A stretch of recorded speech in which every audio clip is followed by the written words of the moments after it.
Content de vous voir, merci beaucoup, quel accueil. Je me sens vraiment honoré, privilégié d'être ici. Effectivement, je valorise et on a vraiment dans notre cœur beaucoup d'affection pour toute la famille Guichou. On s'aime, on se voit, on essaie de se voir régulièrement, on se parle régulièrement. Mais c'est pas que eux que j'aime, je vous aime aussi, les amis, vous inquiétez pas. On aime la communauté qu'il y a ici, ce qui se passe ici. On entend parler de ce que vous vivez, ce qui se passe à Genève avec effectivement ma femme. On a vécu aussi, on a été dans une église pendant plusieurs années à Genève. Maintenant, on habite à Nyon, notre vie est plutôt sur Lausanne, mais on est content de venir ici, privilégié d'être ici parmi vous. Alors merci pour votre accueil, merci pour cette place que j'ai, c'est toujours un privilège d'apporter la parole de Dieu. Et on va y aller ensemble. Raphaël m'a dit que vous venez de terminer une série Vision sur les valeurs et la culture d'église. Je pense que c'était une bonne série. Et la semaine prochaine commence pour vous une nouvelle série qui a l'air d'être super. Aujourd'hui, on a un trou au milieu. Je suis là pour combler ce trou et apporter un hors-série. Il m'a dit apporte ce qui est sur ton cœur, ce que Dieu va diriger. Et j'ai préparé donc ce message. Et c'était intéressant parce que hier soir, donc parler avec sagesse. On va parler de nos mots, les mots qui sortent de notre bouche. Et hier soir, vous savez, je me suis rendu sur votre page YouTube et la première chose qui apparaît, c'était une série que vous avez eue ici en juin, Le poids de nos mots. Je dis alors, ok, il y a 4 mois, vous avez déjà parlé de ce sujet, des mots et des paroles. Et je me suis dit, mince, peut-être c'était pas le bon message, peut-être que... Et en fait, je crois que finalement, c'est le bon message. Je crois qu'on parle tellement souvent, les amis, et on ne parle pas toujours comme on aimerait parler, dire ce qu'on aimerait dire, que je crois que c'est un rappel régulier qu'on devrait avoir sur veiller sur nos mots et nos paroles, n'est-ce pas? Et vous avez eu ce message ou une série là-dessus il y a 4 mois. Peut-être c'est juste un rappel de la part de Dieu pour certains ou tous d'entre nous ici de se dire « Ok, il faut continuer à veiller sur nos mots, n'est-ce pas ?» Alors, il y a des choses qui vont peut-être être redites si vous étiez là en juin. Peut-être vous ne vous souvenez même pas de cette série que vous avez eue en juin. On ne se souvient même pas de ce qu'on a mangé hier midi, n'est-ce pas? C'est tellement dur. Donc, peut-être des choses vont être répétées. C'est pas grave, d'autres seront nouvelles. Ce sera apporté sous un autre nouvel angle. Mais aujourd'hui, c'est un message d'encouragement. Vous allez voir un message concret, quelque chose que vous allez mettre en pratique dès aujourd'hui, dès cet après-midi. Vous allez avoir des outils concrets pour parler avec sagesse. Un message entièrement tiré des proverbes. Et les proverbes, le but des proverbes, c'est de connaître la sagesse. Okay ? Et la sagesse, c'est la façon dont on applique notre connaissance. Alors, la différence entre... Des fois, on confond un petit peu sagesse et connaissance. On a un enseignant avec Raphaël, justement, à l'école biblique, qui nous a dit la différence entre la connaissance et la sagesse, c'est que la connaissance, c'est de savoir que la tomate est un fruit, mais la sagesse, c'est de ne pas mettre de tomate dans une salade de fruits. N'est-ce pas? Voilà, on comprend bien la différence entre la connaissance et la sagesse. Donc, le but des proverbes, c'est de connaître la sagesse. Je vous donne un petit peu de contexte alors que ce message est vraiment puisé. Vous allez voir, on va voir plein de versets tirés des proverbes. Et un tout petit peu de contexte pour se rendre compte, je ne sais pas où vous en êtes, peut-être certains d'entre vous, vous êtes nouveaux dans la foi ou peut-être pas habitués à la Bible. Le livre des proverbes se trouve dans l'Ancien Testament, la première partie de la Bible. Et ces proverbes font partie des livres poétiques de la Bible. Les premiers versets en fait, des proverbes nous expliquent le but. On peut les lire ensemble. Dès le verset 1, « Voici les proverbes de Salomon, fils de David et roi d'Israël. Ces proverbes ont pour but d'apprendre aux gens à se conduire avec sagesse. Ils permettent de recevoir une bonne éducation, de comprendre des paroles pleines de sens. Ils enseignent à vivre de façon intelligente, à être juste, à respecter les lois, à être honnête. Ils rendent prudents ceux qui manquent d'expérience. Ils donnent aux jeunes des connaissances et les aident à réfléchir. Même les sages, et même ceux qui ont entendu une série là-dessus il y a 4 mois, pourront les lire et ils apprendront quelque chose. Même les gens intelligents y trouveront de bons conseils. » C'est bon les proverbes, il y a plein de choses pour nous à apprendre pour notamment parler avec sagesse. Il y a plein de thèmes différents, l'amitié, le travail, la gestion du temps. Mais aujourd'hui, on va regarder ce que les proverbes disent sur notre façon de parler. Il faut savoir que sur 931 versets qu'il y a dans les proverbes, il y en a 150 qui parlent des paroles, qui sont au sujet des paroles. Quasiment un verset sur 6 dans les proverbes nous parle de comment on devrait parler. Donc, le thème de mon message ce matin, parler avec sagesse. Pourquoi on devrait parler avec sagesse? Proverbe 18, 21 nous dit que la langue a pouvoir de vie et de mort. Ceux qui aiment parler en goûteront les fruits. Donc, toi et moi, on va devoir vivre avec les conséquences de nos paroles, vivre avec le fruit. On va goûter les fruits de ce qu'on dit. Ce sera des fruits de mort ou des fruits de vie. Donc, c'est très important. Il y a un pouvoir dans notre bouche. Et on se souvient tous d'une parole de vie qui nous a encouragés, qui nous a fait du bien, relevé, guéri, shapé, construit dans nos vies, mais aussi, et bien plus souvent, malheureusement, on se souvient d'une parole de mort. Sans doute qu'il y a des gens qui ont 60 ans et plus ici, et qui doivent se souvenir le nom d'un professeur quand ils avaient 10 ans. C'était le prof de français, il m'a dit ceci et ça m'a traumatisé. On se souvient si facilement des paroles de mort, bien plus que des paroles de vie. Et ça devrait nous encourager à donner bien plus de paroles de vie. De ta bouche peuvent sortir des paroles de vie, des paroles de mort. Proverbe 12, 18, celui qui parle à la légère blesse comme une épée, tandis que la langue des sages apporte la guérison. Proverbe 15, verset 4, une parole porteuse de guérison est un arbre de vie, tandis que la langue perverse brise le cœur. Les proverbes nous enseignent à quel point c'est important de veiller sur notre langue et sur les mots qui sortent de notre bouche. Je l'ai dit, je crois qu'on n'est pas toujours satisfait de nous-mêmes, de ce qu'on dit, de comment on parle et de suivant qui, comment on s'adresse à certaines personnes, de comment on raconte des choses. Et ce matin, j'espère vraiment qu'on va apprendre à parler un peu plus avec sagesse. Il y a quelques années, Ikea a fait une expérience vraiment intéressante. Ils ont fait une expérience pour lutter contre l'intimidation à l'école. Et je vous ai préparé une petite vidéo explicative. Et puis, je commenterai cette vidéo après. On peut la regarder, ouais. Il y a des sous-titres en anglais, mais il y a des sous-titres. On peut y aller.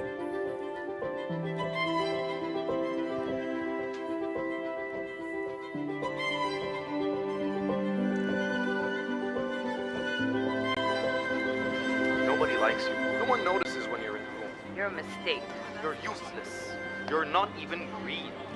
You look rotten. Are you really even alive? I like you the way you are. Seeing you blossom makes me happy. You're making a difference in the world. You are beautiful. I brought them here.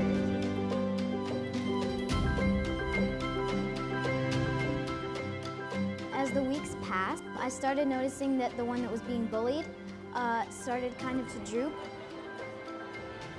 While the plant that was being complimented, it was flourishing and beautiful.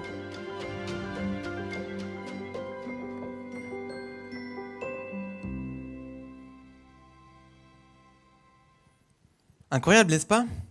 Ils sont forts, Ikea, quand même. Ils nous font acheter des choses, puis ils créent des émotions. Ils sont forts. On aime Ikea. Ou pas, je sais pas. Incroyable, cette expérience où simplement avec des messages audio, même pas des gens humains qui parlent, des haut-parleurs, des messages de vie, des messages de mort, ont une influence sur ces plantes. Et l'endroit où j'ai trouvé cette vidéo, c'était un article. L'article a rajouté ceci, je vous lis le commentaire. Les deux plantes ont pourtant reçu la même quantité d'eau, de lumière et d'engrais. La seule différence était le comportement des humains autour des végétaux. Si la haine et l'intimidation peuvent avoir un tel impact sur des plantes vertes qui n'ont pas de cerveau, imaginez les conséquences sur un humain qui a un cœur et un esprit.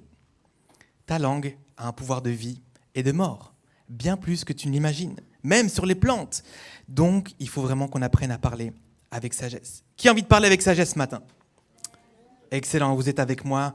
C'est parti. Alors, le premier enseignement que les proverbes nous donnent pour parler avec sagesse, c'est de réfléchir avant de parler. Et je veux t'encourager à réfléchir avant de parler. Il y a toutes sortes de pensées qui nous viennent dans la tête, souvent plus que moins. Tout le temps, il y a des choses qui viennent dans notre tête, mais est-ce qu'on est obligé de dire tout ce qui nous vient par la tête? On a le contrôle sur ce qu'on dit. C'est toi qui décides ce qui sort de ta bouche. C'est toi qui décides ce que tu veux verbaliser. On connaît cette expression de tourner 7 fois ta langue dans ta bouche avant de parler. C'est long, personne ne le fait, personne ne l'a jamais fait. Une expression juste pour dire hey, il faudrait s'arrêter, attendre et réfléchir avant de parler. Socrate, le philosophe, dans sa sagesse, nous a dit ceci. Si ce que tu as à me dire n'est ni vrai, ni bien, ni utile, alors je ne veux pas l'entendre. En résumé, si ce qu'on a à dire, c'est pas vrai, c'est pas bon, c'est pas utile, on devrait fermer notre bouche. On devrait ne pas dire ces choses-là. Et il y a, ça c'est Socrate, super, mais la Bible nous en parle. Le verset clé pour ce point, le proverbe 17, les versets 27 et 28. Celui qui met un frein à ses paroles possède la connaissance. L'homme à l'esprit calme fait preuve d'intelligence. Et j'aime beaucoup la suite. Même le fou, quand il se tait, il passe pour sage.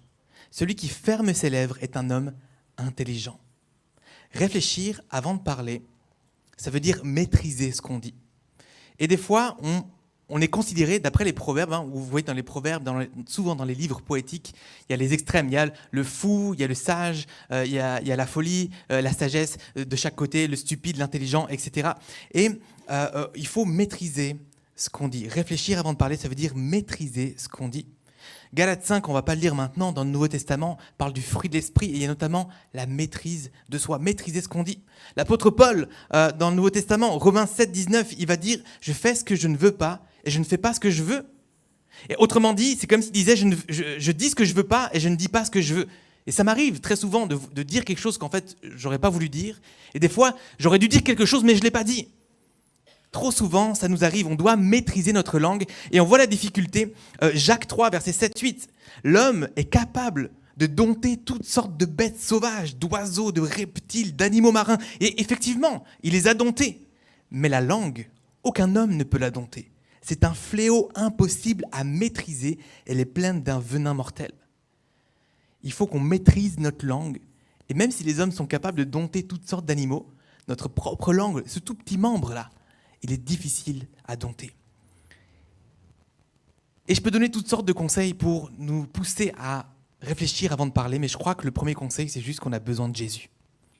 On ne peut pas maîtriser notre langue, mais je crois que par son esprit, par l'Esprit de Dieu en nous, on peut réussir à maîtriser notre langue et ce qu'on dit. Peut-être de façon imparfaite, il y a des moments où il faudra demander pardon, des moments où il faudra recommencer, mais on a besoin, on ne peut pas y arriver par nous-mêmes, on a besoin pleinement de Dieu, parce que dans notre nature, notre langue est pleine d'un venin mortel. Ce n'est pas une bonne nouvelle. Mais la bonne nouvelle, c'est ce que Jésus peut faire en nous. Donc les paroles de mort sortent de notre bouche si facilement. C'est dans notre nature, en fait. Alors, quand je parle de paroles de mort, j'ai une petite liste ici avec une image que j'ai mis, une image tirée du dessinateur de bande dessinée chrétien Alain Auderset. Cette image m'a marqué la première fois que je l'ai vue. Je ne sais pas si elle vous dégoûte ou quoi. C'est bon signe alors, tant mieux. Quand on donne une parole de mort, c'est l'effet que ça fait. Ça fait mal, c'est vraiment une parole de mort. Alors, il y a toute une liste, je vais décrire juste quelques-uns, pas tous ici, mais le commérage par exemple. Le commérage, c'est une parole de mort, c'est donner la bonne information à la mauvaise personne. Ou donner, peu importe l'information, à quelqu'un qui ne devrait pas entendre cette information. C'est une rumeur par exemple, le commérage. Et est-ce que tu as entendu ce qui s'est passé à propos de Georges-Édouard, disons? T'as pas entendu ça? Oh, est-ce que c'est vrai? Est-ce que c'est bien? Est-ce que ça va être utile de dire ce truc-là? Je ne suis pas sûr. En fait, j'aurais dû réfléchir avant de parler et peut-être pas dire ces choses-là. Le commérage, c'est une parole de mort, ça apporte rien de bon. Les critiques, c'est abaisser les autres, souvent pour nous élever. Ça vient tuer, ça vient détruire. Derrière, il y a de la jalousie, il y a de l'orgueil. Les paroles dures, je crois que c'est les paroles de mort les plus violentes. C'est les paroles qui sont frontales, qui sont directes. Tu ne sers à rien, je ne t'aime pas, tu me déçois. Souvent, ça vient avec un ton, une attitude. C'est vraiment terrible. Et j'ai envie de parler un petit peu des paroles maladroites. Les paroles maladroites, les amis, je crois que c'est celles dont on ne se rend pas trop compte quand on ne réfléchit pas ce qu'on dit. C'est des choses en l'air, c'est des choses comme ah, t'es pas encore marié? Ah, toujours célibataire? Les amis, ça fait très mal. Vous savez, pour dédramatiser un petit peu, pour vous mettre à l'aise et me mettre mal à l'aise, dans un mariage, une fois, donc je faisais partie des invités, et là, il y a une personne, c'était une vieille amie, très longtemps que je ne l'avais pas vue. Très longtemps, j'avais été à son mariage à elle, et puis, je pense quelques années plus tard, on se retrouve ici dans un autre mariage. Et puis je vais vers elle, puis je lui dis « Oh, waouh, félicitations, t'es enceinte, je suis content pour toi. » Non, je ne suis pas enceinte. Oups. Très maladroit. Je me suis senti très mal, évidemment, mais ce que ça a pu faire sur elle, c'est vraiment terrible. Ne dites jamais à une femme « Ah, t'es enceinte ». Si elle veut que vous le sachiez, elle vous le dira, ok? C'est un conseil gratuit que je vous donne. Ah, j'ai vu que... Non, si tu le sais pas, c'est normal, t'es pas censé le savoir, ok? Parenthèse fermée. Et ce qui était très difficile pour cette personne, c'est que d'autres personnes qui l'avaient pas vue depuis longtemps lui ont posé la même question. Elle avait juste pris un peu de poids et voilà. Donc, les paroles maladroites, c'est terrible, comme ça peut faire vraiment mal. Et des fois, on se rend pas compte, on lance juste comme ça, « Ah, t'es toujours célibataire, mais comment ça? Pourquoi tu trouves personne ?» Et ça fait juste rajouter un poids, quelque chose d'horrible. Faisons attention à nos paroles. Paroles maladroites, c'est une parole de mort. Les mensonges, je peux même pas en parler, c'est comme une évidence. On a tous tendance peut-être des fois à vouloir cacher, à vouloir mentir, mais on vient juste nourrir les ténèbres, nourrir ce qui est caché, alors que tout ce qui est en Dieu est lumière, n'est-ce pas? Alors voilà, toute une liste ici des paroles de mort. Et puis, ah oui, les sacres, pardon, c'est une vieille diapositive du Québec qui veut dire les gros mots en fait. Ça vient pas non plus donner la vie.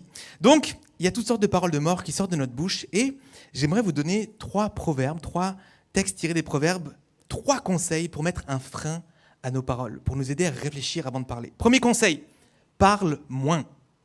Parle moins. Proverbe 10, 19, celui qui parle beaucoup ne manque pas de péché.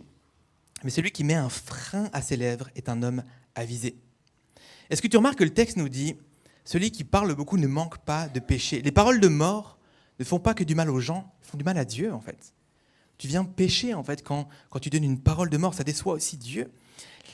Et si tu es quelqu'un qui parle beaucoup ce matin, c'est un conseil qui va être difficile pour toi. Parle moins.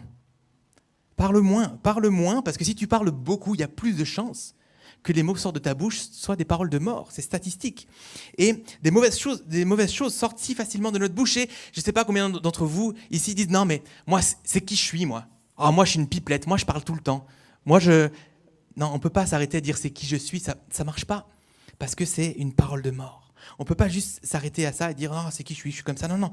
Trop facilement, on devrait apprendre à parler moins. Et vous savez quoi? Écouter un peu plus. Ça, c'est aussi un bon conseil. Deuxième conseil pour nous aider à réfléchir avant de parler, et je vais le dire un peu frontalement, tais-toi. Il y a des moments, les amis, il faut qu'on se taise. Celui qui méprise son prochain manque de bon sens, mais l'homme qui a de l'intelligence, il se tait. Il y a des moments où on devrait se taire. Mépriser, ça veut vraiment dire juger, condamner, estimer indigne. C'est vraiment une folie. Proverbe 15, verset 28, « Le cœur du juste médite avant de répondre, tandis que la bouche des méchants déverse des méchancetés. » On devrait des fois juste fermer notre bouche. Proverbe 12, 16, « Un fou manifeste immédiatement sa colère, mais celui qui couvre un affront est un homme prudent. » Il y a des moments où parler moins, ça ne suffit pas. On peut s'habituer à essayer de parler un peu moins, de faire vraiment attention à ce qu'on dit pour réfléchir avant de parler. C'est ça le but.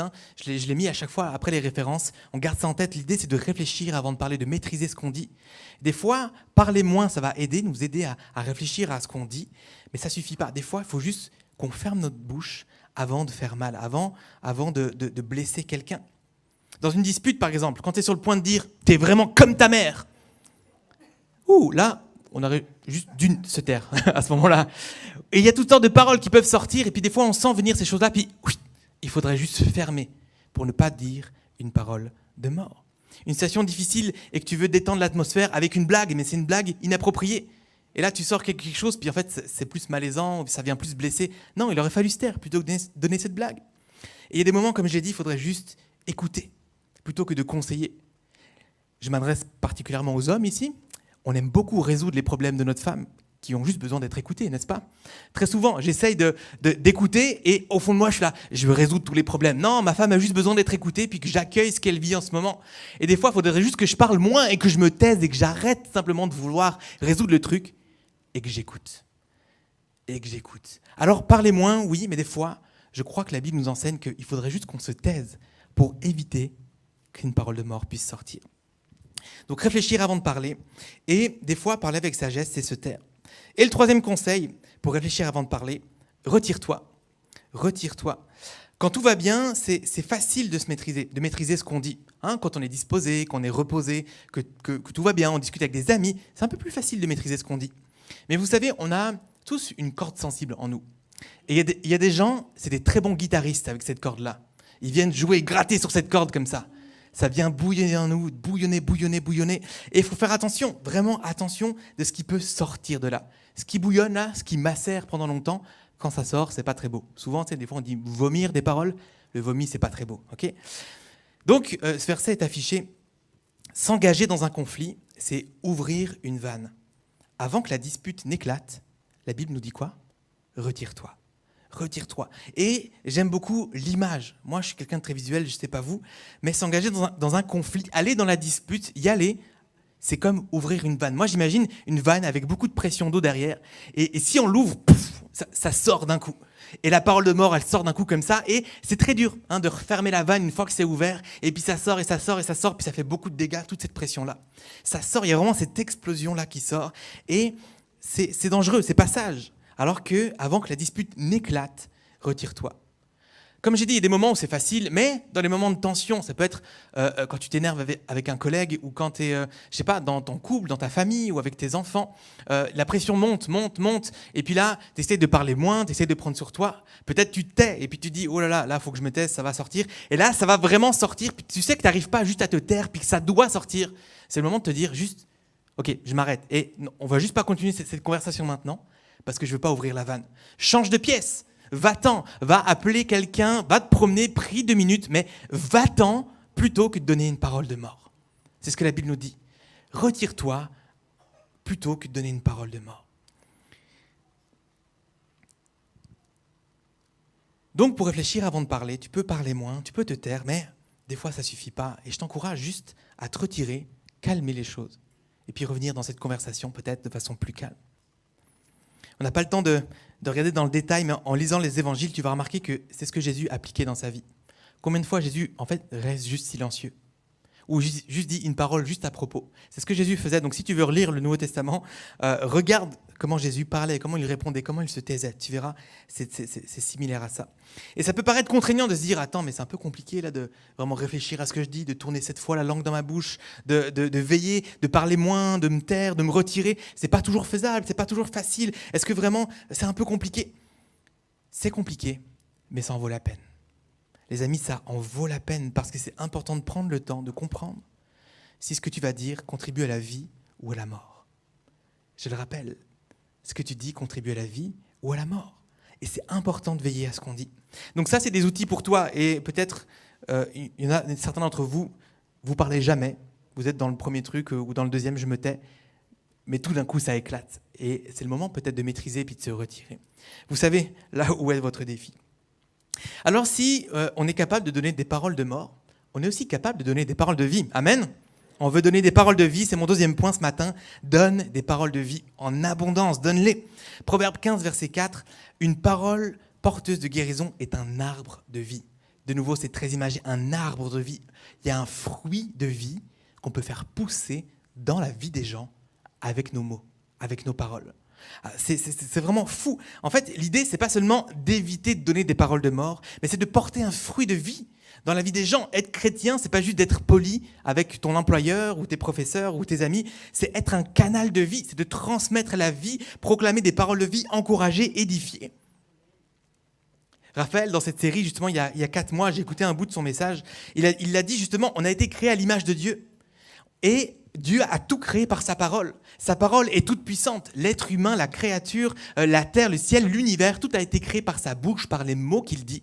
Et nous qui sommes créés à son image, il y a une puissance qui n'est pas similaire, mais il y a une puissance dans notre bouche. Une puissance, oui, pour la mort, mais pour la vie. Les amis, c'est tellement motivant. Vous vous rendez pas compte, dans votre bouche, il y a un pouvoir de vie, un don de vie. On peut s'en servir pour transmettre la vie, une capacité à produire la vie autour de toi. Et là, j'aimerais vous bombarder un petit peu de versets. Qu'est-ce que dit la parole de Dieu ? Qu'est-ce que disent les proverbes ? Ok, c'est hyper motivant. On y va. Proverbe 10, 20. La langue du juste est un argent de choix. Ça veut dire que ça a de la valeur. Celui qui utilise bien ces mots, ça a de la valeur. Ce que pensent les méchants n'a pas grande valeur.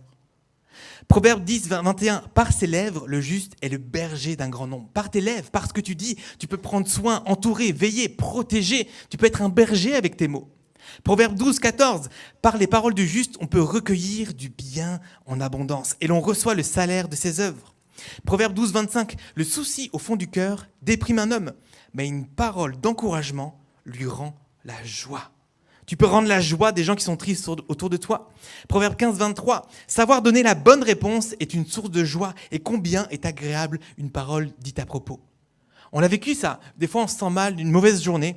Et une personne un peu sortie de nulle part nous dit la bonne chose au bon moment. Oh, et ça fait trop du bien. Ça nous donne une nouvelle perspective. Ça donne de la joie, ça donne de l'espoir. Ça change toute notre journée ou bien notre situation. Proverbe 16, 24. Mon préféré, je crois, à ce propos. D'aimables paroles sont comme un rayon de miel, douces pour l'âme et bienfaisantes pour le corps. Il y a ça dans ta bouche. En tout cas, le potentiel de ça dans ta bouche. Et si on parlait, on réfléchissait à ce qu'on disait, pour maîtriser ce qu'on dit, oui, retenir les paroles de mort, mais pour faire tout ce bien et toute cette vie autour de nous. Amen. Alors j'ai dit que ce serait concret, donc j'aimerais encore vous donner 3 façons concrètes pour donner des paroles de vie, pour mettre en place quelque chose dans votre vie, pour vous mettre à donner des paroles de vie. Premièrement, premier conseil, développe un vocabulaire d'encouragement. Il y a les 3 qui sont là. Premièrement, l'encouragement. Mets des paroles de vie dans ta bouche. Habitue-toi avec des mots, des expressions, Peut-être rajoute-les, ce n'est pas dans ton vocabulaire, ce n'est pas ce que tu dis généralement, mais mets ces mots-là dans ta bouche, commence à les dire. Et peut-être qu'au début, ça ne va pas être très naturel, et puis parce que ce n'est pas tes mots, ce n'est pas ta façon de parler, mais à force de le dire, à force de le faire, à force d'être intentionnel, ça va devenir un style de vie. Ça va devenir ton langage, ça va devenir ce que toi tu dis, ça va devenir des paroles d'encouragement. T'es super, t'es capable. Lâche pas, continue, je suis fier de toi, je crois en toi, c'est génial ce que tu fais, t'es une personne incroyable, c'est beau. Et comment tu fais ça, c'est fou. Des paroles de vie, des paroles d'encouragement. Et puis encourage le maximum de personnes que tu peux. Encourage ton pasteur, tes collègues, tes amis. Et tu sais, on peut encourager tout le monde, même ceux qu'on penserait ne jamais pouvoir encourager. Moi, je me souviens dans mon premier travail, on va dire, j'avais un patron qui c'était pas évident. Pas tout le monde aimait ce patron-là. Souvent, il était un peu critiqué. Et moi, c'était mon premier travail. Je n'étais pas encore un bon employé dans le monde du travail. Je ne comprenais pas tout. Je négociais mal mes choses et tout. Mais une fois, je me souviens d'un rendez-vous avec lui. Et j'ai réalisé que être patron, c'est sans doute compliqué. Et qu'en fait, j'aimerais pas avoir sa place. Et dans un rendez-vous, juste lui et moi, j'ai pu lui dire hey, je réalise en fait que ça doit être compliqué d'être patron. Et en fait, j'admire ce que tu fais. Tu lâches pas. Et je trouve que quand je prends tout ça en compte, tu es un bon patron et je te remercie d'être qui tu es. Puis, tu sais, il était un peu genre, quoi il a plutôt l'habitude d'inverse, des gens qui se plaignent, qui veulent une augmentation, mais si ça va pas, ça va pas. Et du coup, en fait, même ceux, on se dirait, non, moi je suis en dessous, je suis l'employé, machin, on peut encourager tout le monde. On peut donner des paroles de vie à tout le monde. Alors, qui tu veux engager? Tous ceux que tu croises, ton voisin, tout le monde dans la rue, ton voisin ici, à l'église, ton voisin d'école, de travail, ton voisin dans ton immeuble, partout, tu peux encourager les gens. Comment donner un bon encouragement? Parce que là, des fois, on est très motivé à donner un encouragement, mais on n'est pas très doué. Okay, on n'est pas très doué. Des fois, on veut encourager Raphaël qui vient de prêcher un message, puis on lui dit « Mais Raphaël, mais c'est incroyable ce message !» C'est pas très authentique, n'est-ce pas? Et des fois, on veut faire un truc, mais c'est mal fait. Alors, un bon conseil pour bien encourager quelqu'un, pense-le. Pense-le, sois authentique, raconte pas juste quelque chose pour raconter, mais va chercher quelque chose qui t'a vraiment fait du bien, et puis encourage la personne. Et tu sais quoi, si tu vas vers Pasteur Raphaël, puis que tu lui dis « Merci pour ton message, c'était bon », ça va l'encourager, ça va lui faire du bien. Mais sois précis. Si tu lui dis « Raphaël, là, dans ton deuxième point, quand tu as parlé de ça, c'est venu me chercher, c'est venu me toucher. C'est quelque chose que j'ai du mal en ce moment dans ma vie, puis je ressors avec quelque chose qui va me faire du bien et que je vais pouvoir travailler. » Oh, ok. Là, tout d'un coup, l'encouragement, il prend une profondeur et une puissance. Et la vie, là, elle vient et puis ça nourrit la vie. Donc, sois authentique dans ton encouragement, mais sois aussi précis dans ton encouragement. Quand tu donnes des détails de pourquoi ça t'a encouragé, tu vas voir la différence que ça fait. Souviens-toi d'une parole de vie que tu as reçue il y a quelques années. Elle n'était sans doute pas superficielle et sans doute pas juste générale. Donc, voilà, tu peux apporter toi-même, toi aussi, un encouragement dans la vie des gens. Tout comme ça t'a transformé, tu peux transformer la vie des gens. Deuxième conseil, tu peux développer un vocabulaire de foi. Dans ta bouche, tu peux mettre des paroles de foi. C'est quoi un vocabulaire de foi? Une parole de foi, c'est encourager avec une vérité biblique. Si quelqu'un dit « Non mais Dieu, il n'a aucun plan pour moi. Il n'y a aucune porte qui s'ouvre. En ce moment, je cherche du travail. Dieu m'a oublié, Dieu m'a laissé tomber. Ça n'arrivera jamais. » Tu peux lui répondre que c'est faux. Tu peux l'encourager avec foi, lui dire « Non, Dieu a un plan pour toi. Il t'aime, c'est sûr qu'il ne t'a pas oublié. Peut-être il y a des fruits en ce moment que tu ne vois pas, mais tu peux l'encourager avec foi. » Ça, c'est une parole de foi. Tu peux même citer la parole de Dieu, puis je veux t'encourager à encourager les gens avec la parole de Dieu. Puis là aussi, j'aimerais te le dire de comment le faire correctement. Parce que des fois, de nouveau, on est motivé pour citer la Bible, mais très souvent, on le fait un peu n'importe comment. Pas toujours de façon efficace. Premièrement, évite de prendre des versets hors contexte. Des fois, on prend un verset, ça nous semble beau et bien, et puis on lui fait dire quelque chose qu'il ne dit pas en fait dans son contexte. Donc, évite de prendre des versets hors contexte ou de lancer des versets passe-partout. Cette personne qui cherche du travail, puis qui est comme déprimée depuis des mois, puis non mais tu sais, toute chose concourt au bien de ceux qui aiment Dieu. Les amis, ça, c'est pas une parole de mort, mais presque on s'en rapproche. C'est tellement superficiel. Non. Et à la limite, on peut dire ce truc, mais si vraiment il est vécu, si on le sent, si on l'accompagne, si on l'agrémente, si c'est vraiment quelque chose qui va faire du bien à cette personne. Mais évitons, ça c'est vraiment une parole légère comme ça. Mais on peut encourager avec la Bible et de façon des fois très simple. On connaît le psaume 23, « L'Éternel est mon berger, je ne manquerai de rien ». Et juste avec ce verset-là, on peut déjà encourager quelqu'un. Oh, je ne trouve pas de travail, ça fait des mois, Dieu m'a oublié, j'en ai marre, je me sens déprimé, je sens ce poids. Mon ami, l'Éternel est ton berger. Il est ton berger. Un berger, il veille sur toi. Il est autour de toi, il prend soin de toi. Il est le berger où une brebis parmi les 100 est perdue, il va la chercher. Tu es cette brebis, il va te chercher. L'Éternel est mon berger, je ne manquerai de rien. Tu ne vas rien manquer. Dieu est celui qui pourvoit. Il va pourvoir pour tes besoins, il va pourvoir pour ton travail. On va se tenir ensemble. Tu peux encourager avec la parole de Dieu. Regarde un verset dans un psaume. On peut encourager les gens avec la Bible, des paroles de foi. Donc développe un vocabulaire de foi. Commence à apprendre peut-être des versets ou des psaumes, des bouts de choses comme ça de la parole de Dieu par cœur. Et tu pourras encourager plus facilement les gens autour de toi. Amen. Et c'est un bon conseil pour soi-même. Vocabulaire de foi, là je fais une parenthèse ici. Développe un vocabulaire de foi pour toi aussi. Je voulais faire tout un point juste de ce truc-là, mais j'ai pas le temps, j'ai pas envie de vous garder jusqu'à 12h30. On reçoit nous aussi des paroles de mort, n'est-ce pas? On reçoit nous aussi des paroles de mort, peut-être tous les jours. Et une bonne façon... En fait, la réalité, c'est qu'on reçoit ces paroles, mais ces paroles ne font effet seulement quand on commence à les croire. Et on croit des fausses vérités, on croit des mensonges sur nous. Et la bonne façon de contrer ces paroles de mort, c'est de se rappeler les paroles de vie pour nous, les vérités bibliques à notre sujet. Et moi, je veux t'encourager à développer peut-être une nouvelle discipline ou à rajouter quelque chose dans ton temps de prière, de déclarer des vérités sur ta propre vie. Je suis un enfant de Dieu. Peu importe ce que les gens vont dire, je suis un enfant de Dieu. J'appartiens au Christ, je suis aimé, je suis vu, je suis entendu. Il m'aime, je suis racheté, je suis justifié. Sa grâce est pour moi. On peut déclarer la vie comme ça sur nous-mêmes et ça va faire taire les paroles de mort.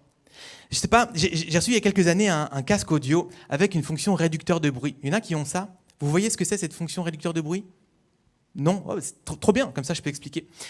J'ai un casque audio, déjà je le mets sur mes oreilles, puis vraiment ça couvre déjà bien le bruit. Mais j'ai juste un petit bouton sur le côté, quand je l'active j'entends un petit clic tout petit, et tout d'un coup c'est comme si tous les sons environnants étaient complètement coupés.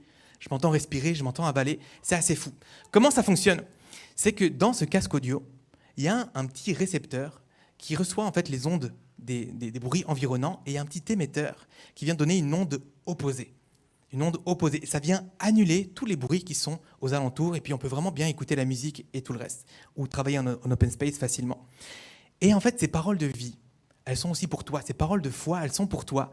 Quand une parole de mort, elle vient, alors on peut la contrer avec une parole de vie, avec une vérité biblique. Je ne sais pas ce que tu as reçu comme parole de mort. Peut-être tu t'en souviens encore, peut-être tu n'es pas encore guéri de ça.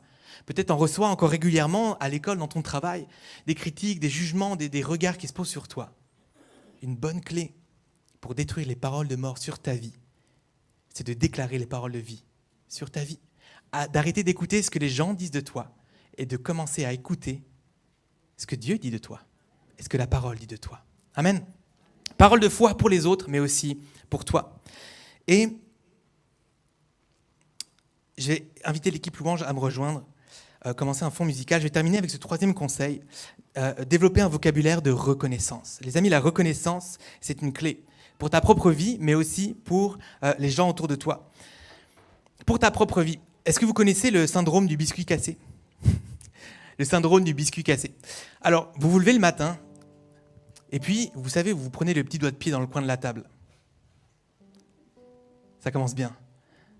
Ça fait mal, ça fait très mal, on pleure, la petite larme qui coule, mais... Vous savez quoi? On prend sur soi. Ok, je ne vais pas me laisser avoir par ça. Et puis ensuite, on sort pour aller au travail, à l'école ou au magasin, peu importe où. Il pleut, mais on a oublié le parapluie.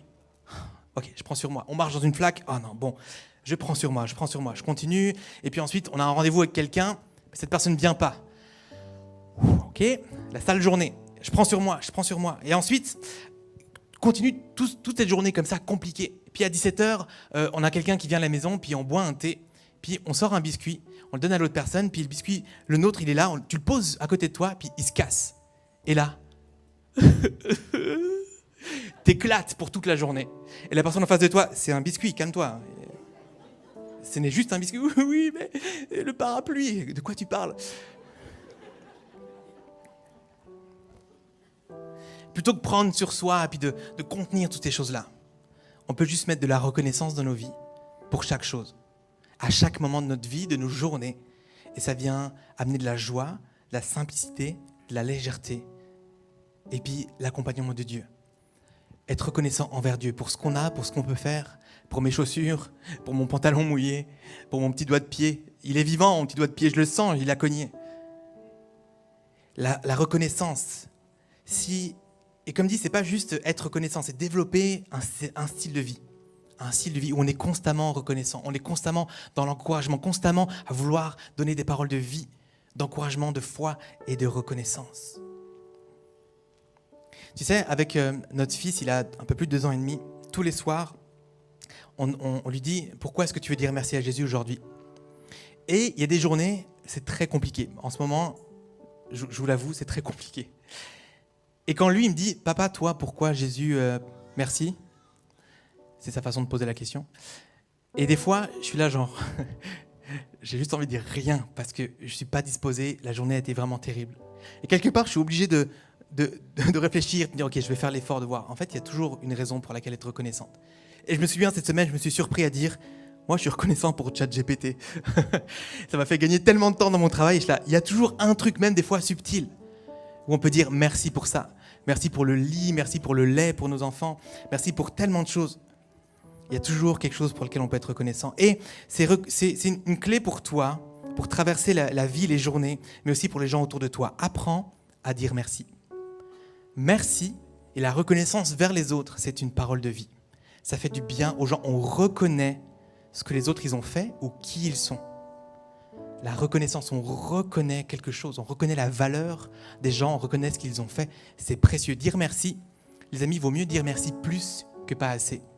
En Suisse, on est très poli, trop poli.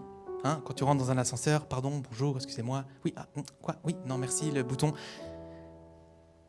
Mais mieux vaut dire trop merci que pas assez. Et je veux t'encourager à voir ça et à relever les choses chez les gens. Ah, merci pour ça. J'ai vu que tu as fait ça. Merci. Merci pour qui t'es. Merci parce que t'es... Et puis, il n'y a pas toujours besoin que ce soit visible ou quelque chose, la personne de l'accueil. Merci parce que en fait, t'es là chaque dimanche. Merci pour ton service. Merci pour ton sourire, merci. Et on peut dire merci pour tellement de choses. C'est si facile, les amis, de dire merci. Disons-le plus que pas assez, n'est-ce pas? Alors les amis, on va terminer ici en priant. On peut baisser la tête, juste se disposer, puis accueillir ce qui a été dit ici. J'aimerais juste diriger ce temps de prière, puis nous encourager en premier lieu à devenir plus comme Jésus. Je nous encourage ce matin à parler avec sagesse. Mais pour parler avec sagesse, regardons à Jésus. Relis ta Bible, relis les évangiles où on voit toute l'histoire de Jésus, toute sa vie. Observe comment il parlait, comment il se taisait. Seigneur, c'est ma première prière. Que l'on soit moins comme nous et plus comme toi. Notre langue, par sa nature, est indomptable, remplie d'un venin mortel. Seigneur, nous avons besoin de toi. Change-nous. Viens toucher notre bouche, viens toucher notre langue. Aide-nous à la maîtriser. Seigneur, remplis-nous de ton fruit, le fruit de ton esprit, celui dont je parlais dans Galates 5. Parmi le fruit de l'esprit, il y a la maîtrise de soi. Seigneur, je te prie pour une plus grande maîtrise de soi, ici dans ce lieu, pour chacun d'entre nous, dans notre bouche. Seigneur, on ne peut pas y arriver par nous-mêmes, on ne peut pas dompter notre propre langue par nous-mêmes. Alors aide-nous, viens à notre secours de ce qu'on dit, des mots qui sortent de notre bouche. Mais Seigneur, en lumière, c'est dans notre fonctionnement, les dysfonctionnements, les paroles de mort qui sortent, Seigneur, si facilement. Pour certains, c'est du mensonge, pour d'autres, c'est de la critique, pour d'autres, c'est des rumeurs et du commérage, pour d'autres, c'est des gros mots, pour d'autres, c'est encore autre chose. Chacun d'entre nous, on est visé par quelque chose, une tendance, un automatisme. On parle beaucoup. Seigneur, viens cibler ces choses, viens les mettre en lumière, viens nous challenger. Seigneur, on veut changer, on souhaite changer, on prie que tu nous changes, que tu nous transformes. Seigneur, ne permets pas, Seigneur, que notre bouche, Seigneur, contribue à la mort, mais que notre bouche contribue à la vie, c'est notre prière. Toi, Seigneur, tu es la vie, le chemin et la vérité, Seigneur, que notre bouche déclare cette chose-là. Comme toi, tu l'étais, Seigneur. La vérité, la vie sort de notre bouche. Seigneur, aide-nous à nous taire quand il faut se taire. Aide-nous à réfléchir, à prendre du temps avant de parler, à maîtriser ce qu'on dit. Aide-nous, Seigneur, à nous retirer, Seigneur, avant d'éclater, d'ouvrir cette vanne et de vomir nos paroles sur la personne qui est en face de nous. Je pense à nos enfants, je pense, Seigneur Jésus, à nos patrons, je pense à nos amis, à nos conjoints, aux gens à qui des fois on se sent à l'aise de dire n'importe quoi. Aide-nous, Seigneur, à avoir le bon comportement au bon moment. Mets en lumière, Seigneur, l'importance dans notre tête, dans nos cœurs. Le poids, Seigneur Jésus, la puissance qu'ont nos paroles. Aide-nous, Seigneur Jésus. On peut garder les yeux fermés, puis je veux juste te lancer un challenge ce matin. T'encourager et te pousser à encourager plus, d'une façon ou d'une autre. Des croyants, des non-croyants, peu importe. Que ce soit une fois par jour. Commence à encourager une fois par jour quelqu'un. Une fois par jour. Une fois par semaine si tu n'y arrives pas. Une personne en particulier où tu te dis chaque jour je vais l'encourager cette personne-là. Commence, prends un engagement ce matin pour commencer à encourager. Encourager, commence à mettre une parole de vie. Tu peux réfléchir à ton encouragement d'avance, à une personne que tu souhaites encourager, de comment tu vas l'encourager, avec quels mots tu vas l'encourager. Réfléchis aux mots, engage-toi à commencer à mettre des mots positifs dans ta bouche. C'est bien, bravo. Des mots que tu te dis peut-être moins. Je suis fier de toi, j'ai vu ce que tu as fait, merci. Je veux te challenger ce matin. Ne ressors pas d'ici sans t'engager auprès de Dieu pour commencer à donner plus de paroles de vie. Alors Seigneur, c'est notre prière ce matin en terminant. On veut s'engager devant toi, à donner plus de paroles de vie. On veut veiller à donner moins de paroles de mort, mais Seigneur, tu as mis ce don, cette capacité, cette puissance dans notre bouche pour propager la vie. Waouh, Seigneur, merci. Merci pour la langue, Seigneur, et aide-nous à nous en servir pour la vie autour de nous. Seigneur, tu es bon et ta parole est remplie de vérité pour nos vies à nous et pour les gens autour de nous. Que toute la gloire, tout l'honneur, Seigneur, te revienne ce matin. Au nom de Jésus. Amen.